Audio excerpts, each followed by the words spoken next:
Chapter 1. Right Principles. It is wise to know what comes first and what to do first. To begin anything in the middle or at the end is to make a muddle of it. The athlete who began by breaking the tape would not receive the prize.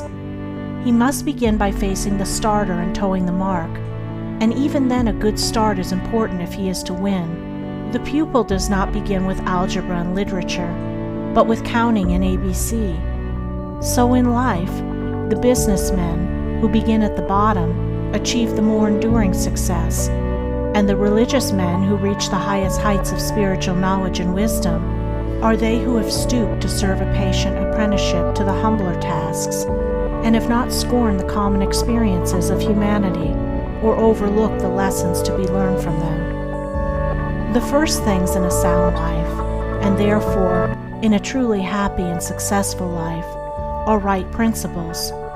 Without right principles to begin with, there will be wrong practices to follow with, and a bungled and wretched life to end with.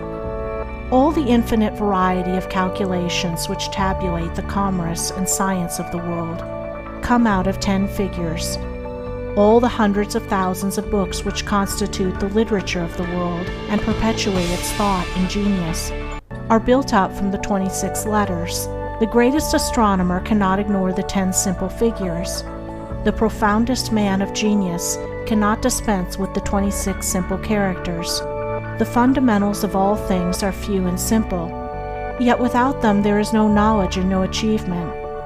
The fundamentals, the basic principles in life or true living, are also few and simple, and to learn them thoroughly and study how to apply them to all the details of life is to avoid confusion and to secure a substantial foundation for the orderly building up of an invincible character and a permanent success, and to succeed in comprehending those principles in their innumerable ramifications in the labyrinth of conduct is to become a master of life.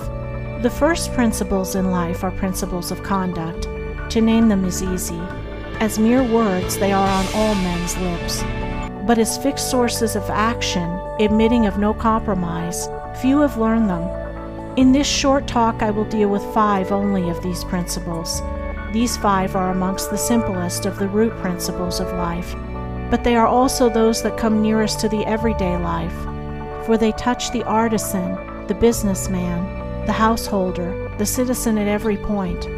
No one of them can be dispensed with but at severe cost, and he who perfects himself in their application will rise superior to many of the troubles and failures of life, and will come into these springs and currents of thought which flow harmoniously toward the regions of enduring success. The first of these principles is duty. A much hackneyed word, I know, but it contains a rare jewel for him who will seek it by assiduous application. The principle of duty means strict adherence to one's own business, and just as strict non-interference in the business of others. The man who is continually instructing others, gratis, how to manage their affairs, is the one who most mismanages his own. Duty also means undivided attention to the matter in hand, intelligent concentration of the mind on the work to be done. It includes all that is meant by thoroughness, exactness, and efficiency. The details of duties differ with individuals, and each man should know his own duty better than he knows his neighbor's, and better than his neighbor knows his. But although the working details differ, the principle is always the same. Who has mastered the demands of duty?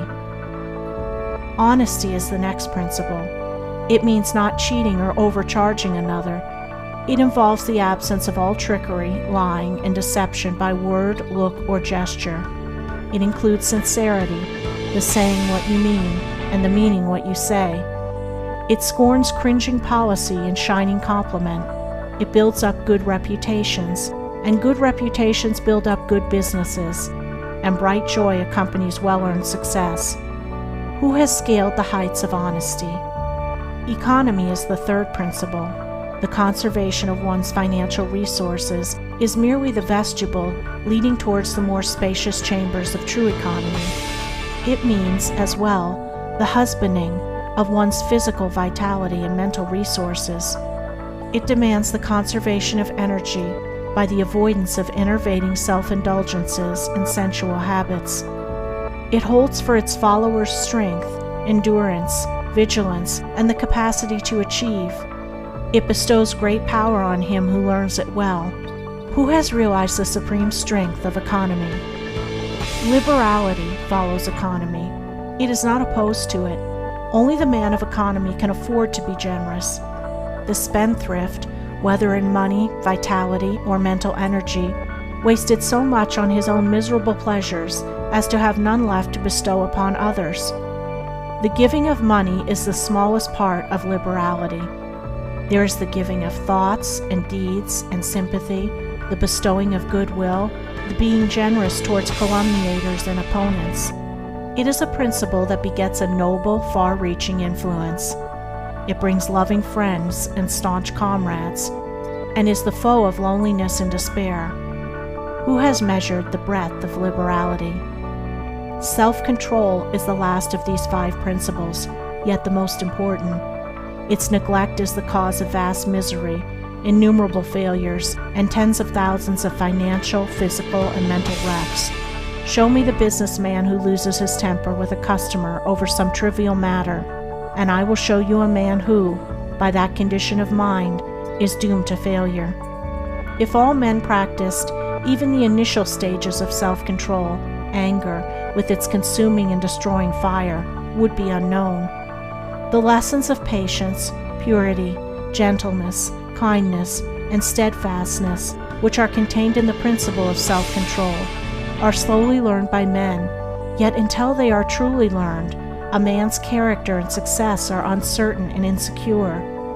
Where is the man who has perfected himself in self-control? Where he may be, he is a master indeed.